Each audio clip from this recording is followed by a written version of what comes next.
watashi wa Harumi desu, Koe desu. Yone. Bonjour et bienvenue dans cette nouvelle vidéo. Donc aujourd'hui on va faire une vidéo 2 pour le prix d'un, pour changer, tiens. C'est pas ce que j'ai fait la dernière fois. Non, bref. Donc aujourd'hui on va continuer sur la série Huda Beauty, tiens, vu que la dernière fois c'était la Sapphire Obsession. Aujourd'hui ce sera la Amethyst Obsession que je vais vous faire. Donc c'est la version violette des palettes Obsession. Donc vous vous en doutez maintenant vu que j'ai déjà fait une vidéo là-dessus. Donc je vous montre déjà à peu près ce qu'il y a dans la palette. Donc comme vous pouvez voir, il y a des trucs un peu plus rosés, un peu plus bruns, un peu plus bleutés. Dans les tons violets, hein, je parle bien sûr. Il y a du pailleté, de l'irisé, du mat. On a de quoi faire, quoi. On va être bien. Moi je vais faire 2 maquillages comme d'habitude et puis je vous donnerai mon avis complet à la fin de la vidéo. Comme vous avez pu voir, j'ai quand même déjà un peu testé la palette parce que voilà, je l'ai acheté il y a déjà un petit moment et je vais pas la laisser dans mon coin avant de pouvoir faire la vidéo, quoi. J'aime bien tester quand même en dehors de faire des vidéos, quoi. Quand même faire déjà un petit avis. Je vais pas vous montrer un truc que j'ai pas un peu testé avant, quoi. Donc on est parti. Détendez-vous, hein. Et on est parti.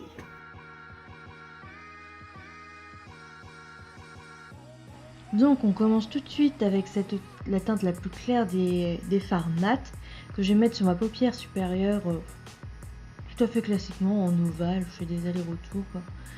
Rien de compliqué pour le moment, ça va me servir de teinte de transition. Donc si vous entendez des petits bruits, c'est normal, c'est Osaka qui fait des conneries, comme d'habitude.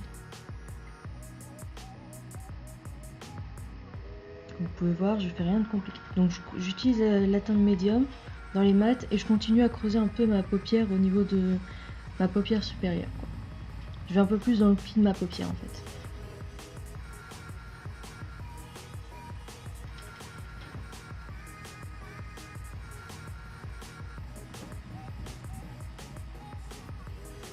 Donc maintenant j'utilise la teinte un peu plus brune qu'il y a dans la palette. Et je vais faire mes deux extrêmes, mon coin interne et mon coin externe. Je vais laisser le milieu de ma paupière mobile complète. Et je vais relier les deux au niveau de mon pli de paupière en fait. J'oublie pas de dégrader bien sûr toutes mes couleurs ensemble. Je joue avec mes pinceaux comme d'habitude, rien de compliqué. Là c'est vraiment assez simple ce que j'ai fait.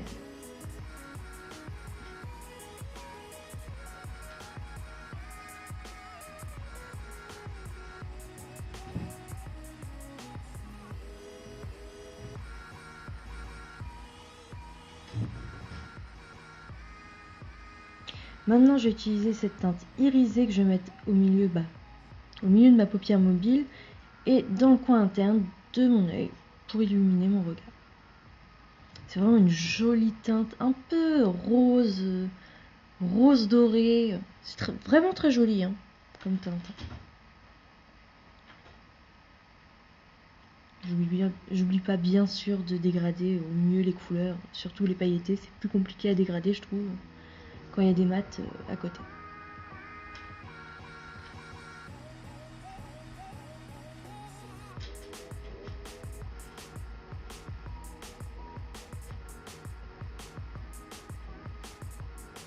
Donc maintenant j'ai utilisé un crayon beige pour mettre en muqueuse inférieure. C'est juste pour... je voulais pas faire un truc trop intense, donc ça faisait plus doux au regard.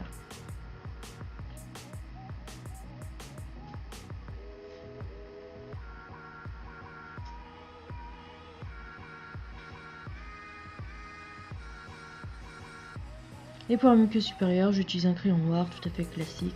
Je vous le présente plus parce que franchement, rien de particulier, c'est un crayon noir. Ce qui est très important de mettre en muqueuse supérieure, surtout quand vous faites un eyeliner. Ça intensifie encore plus votre eyeliner, ça le rend encore plus joli. Je dis ça, je dis rien. Et en parlant d'eyeliner, nous allons faire le nôtre. J'ai utilisé le Epic Ink Liner de chez NYX. C'est la première fois que j'arrive à le dompter. Je dois vous avouer, je préfère mon Sailor Moon ou mon Kat Von D, mais là cette fois j'ai voulu utiliser celui-là et j'ai réussi à le dompter. Ce qui était ma première fois. On a de la chance, sinon j'aurais eu encore un eyeliner raté. Donc vous pouvez voir, je vais pas faire un eyeliner trop épais et super étendu. J'ai quand même fait une virgule étendue, hein, mais c'est pas non plus la grande virgule qui va jusqu'à mon oreille. Et puis voilà, j'ai vraiment été assez soft, on va dire. Pour finir, bien sûr, après cela, je vais mettre du mascara et le look sera fini. Comme vous pouvez voir, je galère bien à faire mon eyeliner et surtout, pour une fois, j'arrive à vous montrer ce que je fais. C'est un exploit. Faut applaudir. Je rigole, mais voilà.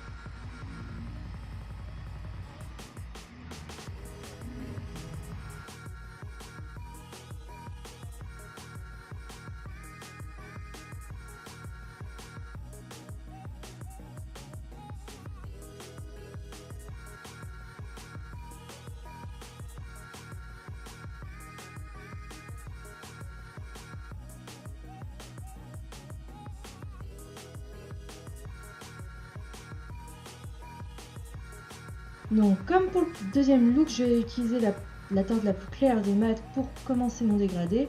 Ça va être vraiment ma teinte de transition sur tous les deux maquillages. Et je la mets sur ma paupière mobile comme d'habitude. Comme vous avez pu voir, j'ai mis aussi un masking tape pour définir un peu plus mon dégradé quand il sera fini. Ça fera une belle ligne nette, ça sera magnifique. Donc maintenant je vais utiliser ce fard irisé qui est un peu plus violet rosé, c'est vraiment un sublime fard. Dommage que la caméra ne reflète pas tout, mais il y a un léger irisé bleu, je trouve, dedans aussi. Franchement, il est sublime. Ça doit être l'une de mes teintes préférées dans la palette, quoi. Et bien sûr, je continue, je joue avec mes pinceaux pour bien dégrader mes couleurs. Indispensable.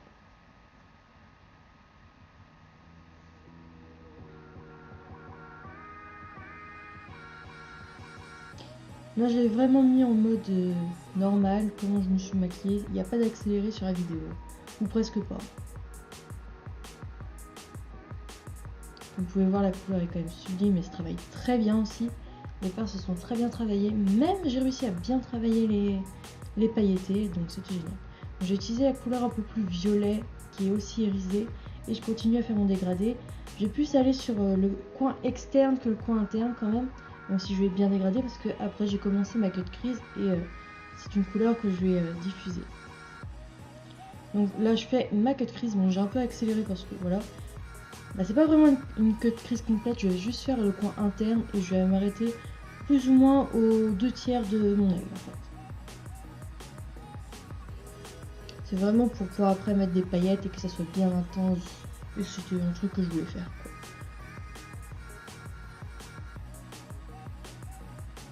J'oublie pas aussi de corriger parce que je trouvais que ça manquait un peu en coin interne et mon dégradé du violet, donc j'en ai rajouté. Comme vous pouvez voir, je vais aussi maintenant bien dégrader ma cut crease avec le violet que j'ai mis pour pas que ça fasse de barre en fait. Juste pour que ça soit bien fondu et que ça fasse une jolie forme. Maintenant je vais utiliser ce fard pailleté qui est juste sublime. Dans les pailletés, ça doit être mon préféré, même si celui-là qui est un peu plus rose doré et sublime, celui-là c'est vraiment mon préféré. Parce que franchement, c'est des paillettes un peu... Je sais pas trop comment le décrire, mais c'est vraiment sublime. C'est un peu bleu, je dirais, violet, argenté, c'est sublime quoi, en conclusion. Et je le mets sur toute la cut crease, sauf sur le coin interne pour où je vais mettre une autre couleur.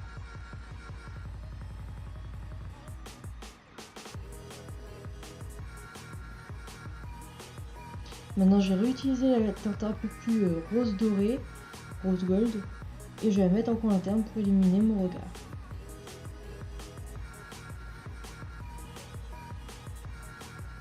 Donc maintenant je vais utiliser la teinte, je sais pas, c'est une teinte irisée, c'est violet mais vieux violet prune on va dire. Et je le mets en ras de cils inférieur et j'oublierai pas de le dégrader avec ma couleur de transition que j'ai utilisée au tout début de ce maquillage. J'ai changé aussi de pinceau en cours de dégradé, je le trouvais pas assez bien au final. Je préfère un pinceau un peu plus fluffy pour pouvoir bien travailler le dégradé au final, comme vous pouvez voir sur la vidéo.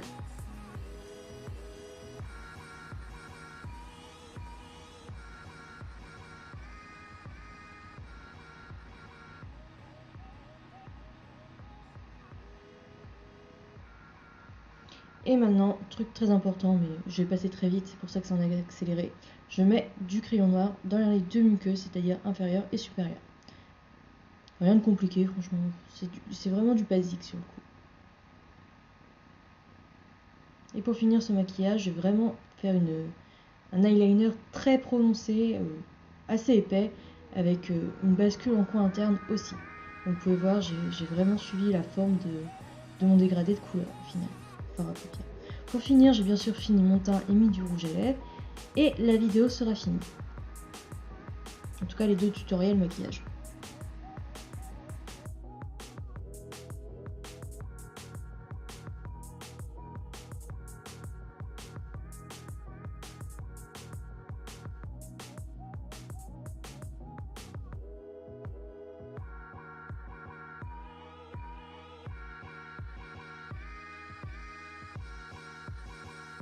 Et voilà, les 2 looks sont terminés. Donc franchement, ça a été, on va dire, rapide. J'ai dû mettre une petite heure en tout à faire tout ça. D'habitude, voilà, mais bref. Comme vous pouvez voir, j'ai mis de ce côté-là, pour moi c'est le côté droit, peut-être que pour vous c'est le côté gauche.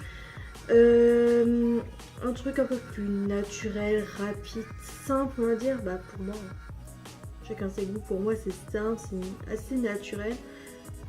Un truc que ça me dérangerait pas de voir des gens avec ça au travail quoi, ça m'étonnerait pas. Bah, après moi j'ai une version un peu bizarre du mot être maquillée au travail, ça je vais travailler comme ça au travail, c'est tout à fait normal pour moi. Mais bon, bref, on s'en fiche. Pour moi je pense que les gens pourront faire ça, j'ai dû mettre moins de 15 minutes à faire un œil quoi. Donc si vous avez une petite demi-heure, que vous avez une bonne technique, c'est largement faisable. Et celui-là un peu plus travaillant on va dire ça, il y a une semi-cut crise et tout ça. Voilà, moi c'est plus, je préfère l'œil là parce qu'il est un peu plus dramatique et tout ça parce que c'est mon truc, mais les deux j'aime bien, hein. Franchement les couleurs j'aime bien, voilà. Comme vous pouvez voir, l'étendue des couleurs est belle, en plus c'est une palette qui me va très bien au teint, donc c'est parfait pour moi. Oui, plus que le bleu, je préfère une palette bleue pour qui m'aille au teint, mais non c'est le violet, donc ça va, je teste pas le violet, bref. Donc comme vous pouvez voir, j'ai à peu près utilisé toutes les couleurs sauf celle-ci. Bah, il arrive que des fois j'arrive pas à utiliser une couleur, hein. Elle m'inspirait pas aujourd'hui, donc voilà. Mais bon, j'ai fait en sorte d'utiliser à peu près toutes les couleurs, de faire 2 styles à peu près différents quand même. Comme vous avez pu voir aussi, j'ai pas mis de fossile pour montrer qu'en fait, pas forcément besoin de mettre fossile, hein, pour que ça rende bien. Donc cette palette, comme la Sapphire Obsession que j'ai, ou même Electric Obsession que j'ai, est vendue à 30 €. Vous pouvez la trouver sur Sephora, en boutique Sephora, Silon, sur plein de sites. Hein. Franchement, il y a plein de sites où vous pouvez la retrouver, même sur le site officiel. Bon, après, ça dépend des frais de port, hein. Bien sûr. Si vous aimez avoir beaucoup de frais de port, voilà. Si vous n'aimez pas avoir beaucoup de frais de port, choisissez plus un truc vendu en magasin, voilà. Franchement, il y a des solutions maintenant quand vous allez en boutique, par exemple Sephora, vous pouvez demander à commander qu'ils la commandent eux-mêmes sur le site pour qu'ils vous l'envoient. Je crois que c'est gratuit ou je sais plus, mais voilà. Et vous payez en magasin et puis vous recevez ça chez vous. Donc voilà, franchement. Moi, je vous la recommande, hein, franchement. Parce que je parle, mais je vous dis même pas si je vous la recommande ou pas. Mais franchement, je vous la recommande. C'est pas une palette trop compliquée à travailler. Bah, après, tout ce qui est pailleté, irisé, vous aurez un peu plus de mal, c'est normal. Mais les maths, voilà quoi. Comme vous pouvez voir là, par exemple, parce que c'est là où j'ai utilisé les maths principalement. C'est vraiment un mat qui travaille facilement, qui fera pas... Ouh, le plus clair, c'est celui-là. Je vais vous le swatcher. Comme vous pouvez voir, c'est un... Si on travaille bien, si on diffuse bien, ça peut juste faire quelque chose de très discret pour ceux qui n'aiment absolument pas se maquiller, bien sûr. Moi, j'adore ça. Voilà. Même si ces temps-ci, je me maquille moins. Bref. Bien sûr, je vous fais un petit swatch là. J'ai les paillettes à peu près partout, donc voilà. Mais je vous mets le swatch maintenant.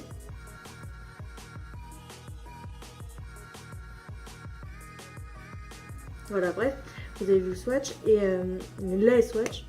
Putain, je suis perdue dans mes explications aujourd'hui. Mais bon, moi franchement, c'est une palette que je recommande. Si je devais en acheter, franchement, si je pouvais avoir toute la collection, en fait, je la prendrais toute parce qu'en fait, elles se complètent toutes après. Elles sont à 30 €, vous multipliez par 5. Voilà, ça commence à faire un peu douloureux. Voilà, 150 € de la collection complète. Malheureusement, il y en a qui n'ont pas tous les moyens. Après, celle-là, je la recommande parce que, comme vous pouvez voir, c'est des tons vachement... comment dire, bah, Ça passe pour l'automne, mais ça passe aussi pour l'été parce qu'il y a des trucs un peu plus irisés, un peu plus lumineux. Mais par exemple, les maths sont un peu plus sombres, un peu plus faciles à travailler. Franchement, non. Franchement, il faut vraiment que si vous aimez le violet par exemple, ou que vous aimez juste avoir une belle palette, travailler vite, franchement, je vous la recommande quand même. Il n'y a aucun souci, voilà. Si vous adorez le violet, voilà, si vous avez les yeux... Vous savez pas trop la couleur qu'ont vos yeux, vert, bleu, j'en sais rien. Courez-y, franchement, courez-y. C'est la palette à avoir, je pense. Par contre, elle ne dépassera jamais ma petite Sapphire Obsession, qui est ma préférée, parce que c'est du bleu. Mais voilà. Donc en tout cas, j'espère que vous avez apprécié la vidéo. Moi, je vous souhaite une très bonne journée ou soirée. Et à la prochaine. Bye!